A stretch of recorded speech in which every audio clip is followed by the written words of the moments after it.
She was 32 years old, 7 months pregnant, and burning with a fever of 103.4 degrees Fahrenheit when the night nurse adjusted her IV line and asked, softly, if there was someone she could call. Michelle Moore, founder and CFO of the Celestine Hospitality Group, a woman who had built a multi-million-dollar Florida hospitality empire from a single boutique hotel in Boca Raton, stared at the ceiling of room 412 at Palm Beach General Hospital and said nothing. She was wearing the same cream silk maternity dress she had rushed out of the house in that morning, now wrinkled against the stiff hospital pillow, her dark curls loose around her face, her gold Cartier watch catching the fluorescent light each time the nurse moved past. On the nightstand beside her sat her phone screen lit, unanswered, and at the top of the open text thread, one name, Brandon.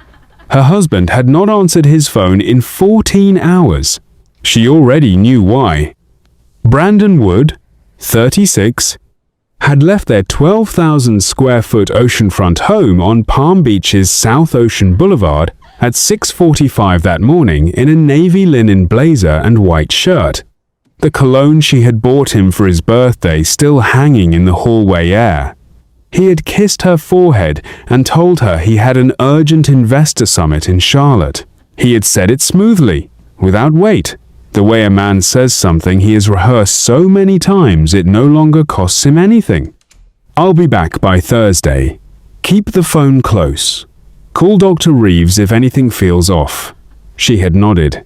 What she had not told him was that 2 days earlier, while he was at the gym, she had opened the shared home office desktop and found an itinerary he had forgotten to close 2 first-class tickets to Turks and Caicos, a beachfront villa booked under a name she didn't recognize. Jade L. 4 nights, couples spa treatments, and a dinner reservation at a restaurant in Providenciales she had always quietly hoped he would take her to one day. She had read it, closed the window, and said nothing. Michelle Moore did not move without a plan. The truth had not arrived all at once. It came in layers, the way rot works through a beautiful structure, quietly, from the inside, long before anything shows on the surface. It had begun 3 weeks before the hospital, with a document left open on that same shared desktop.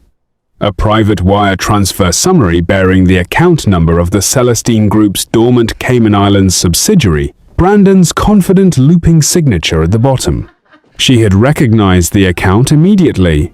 She had created it herself 6 years ago as a tax vehicle for the Delray Beach Resort project. It had been closed for 2 years, until, apparently, 4 months ago.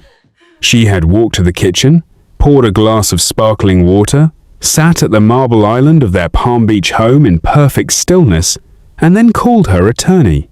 Helena Cruz was a sharp-tongued woman from Coral Gables who wore red blazers to every meeting and had never once told Michelle what she wanted to hear instead of what she needed to know. Michelle's voice had been even. Helena, I need you to pull every wire in and out of the Delray subsidiary for the past 6 months. And I need you to tell me what the Celestine Family Trust Amendment filing looked like before I signed off in May. There had been silence on the line. Then Helena had said, carefully, Michelle, before I run that, I need you to sit down.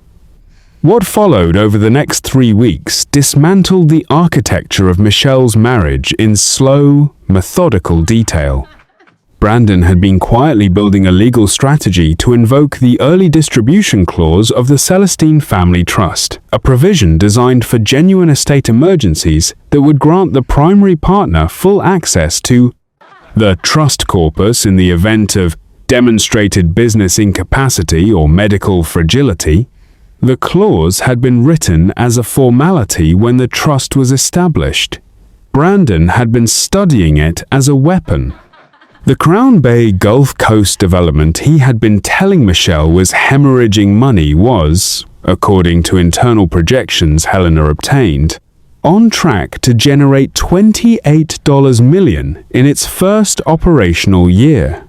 Brandon had been feeding Michelle falsified quarterly reports, validated by a third-party consultant named Reginald Okafor, who turned out to be his college roommate, with no formal hospitality credentials whatsoever. The plan, reconstructed across 3 late evenings in Helena's Brickell office, was elegant in its ugliness. Manufacture the appearance of business distress, amplify Michelle's anxiety about her pregnancy and health, build a paper trail suggesting she was emotionally and professionally overwhelmed, then use that documentation to activate the incapacity clause and gain early control of the trust. The trust, at the time of the planned transfer, was valued at approximately $150 million. He had not merely been unfaithful, he had built an architecture of lies using her own company as the foundation and had nearly convinced her it was love.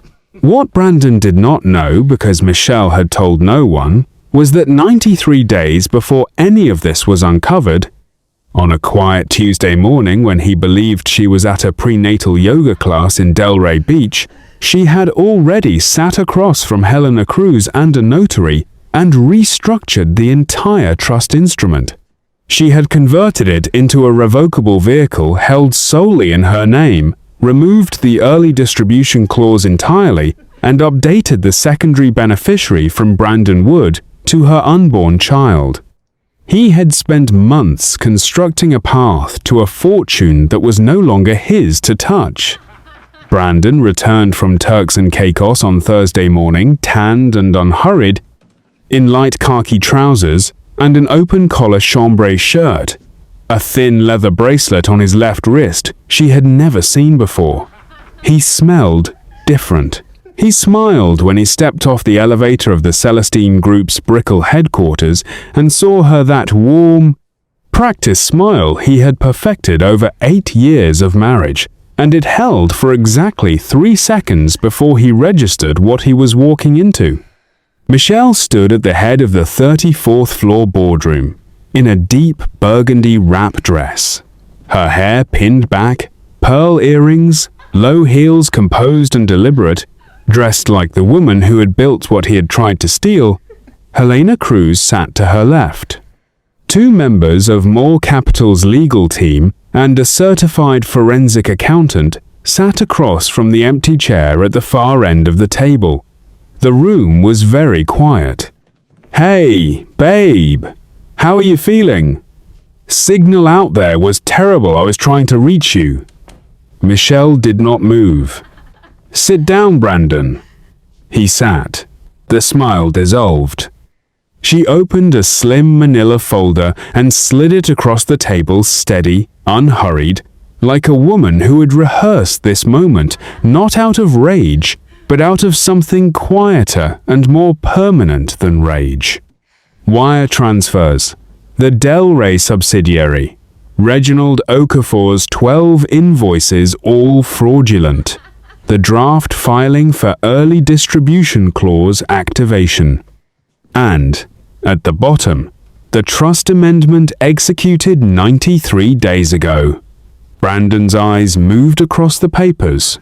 She watched the color leave his face, the way dusk leaves the sky over the Atlantic gradually, then completely.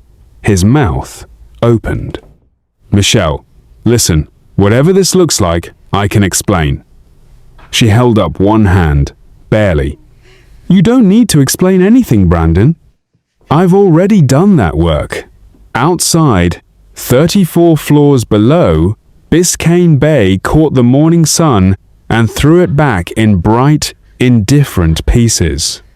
You left me alone in a hospital room at 2 in the morning, 7 months pregnant, a fever of 103. You were in Turks and Caicos with a woman named Jade. You have been lying to me about this company's financials for 4 months.